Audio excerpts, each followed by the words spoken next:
अस्सलाम वालेकुम नाजरीन, बाबर हिकमत दवाखाने से हकीम वारिस आपसे मुखातिब है। नाजरीन, आज आपने बात करनी है दमे के बारे में।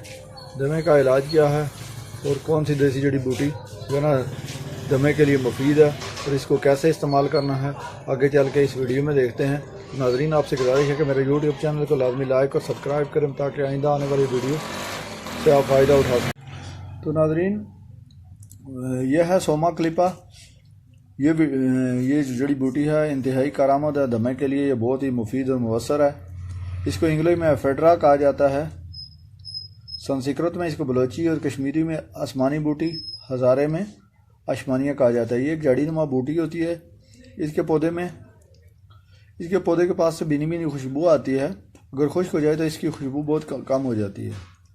ये पौधा हिमालय में 7,500 फुट की बुलंदी से 14,000 फुट की बुलंदी पर पाया जाता है। काबुल, चित्राल, गिलगित बल्तिस्तान में कसर मिकदार में पाया जाता है। मजाज इसका गर्म और खुश्क दर्जा दोम में आता है। इसको आप जो है ना निज़ाम तनफ़ुस, सांस की नालियों को खोलने के लिए इस्तेमाल कर सकते हैं। इसकी आप थोड़ी सी मिकदार लेकर साथ थोड़ी सी मलठी डालकर जो है ना 1.5 गिलास आप पानी डालें। 1 गिलास रह जाए तो आपने हार पेट उठ के नोश फरमाएं सुबह शाम खाली पेट। तो ये आपको दमे की तकलीफ़ से बहुत बेहतरीन फ़ायदा देगा। आप जो है ना इसका इस्तेमाल करें तो आपके लिए बहुत ही मुफीद और मुअस्सर है।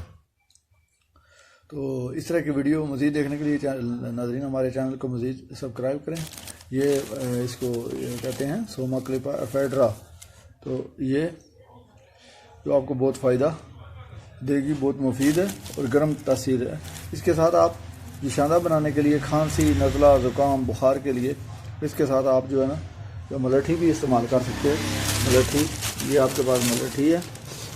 मलठी की आप चंद टहनियाँ जो है ना आप इसके साथ डाल लें तो ये बहुत ही जो है ना इसको आपने तोड़कर बारीक पीस कर जो आप बना लिया करें तो ये बहुत ही मुफीद और मुअस्सर चीज़ है।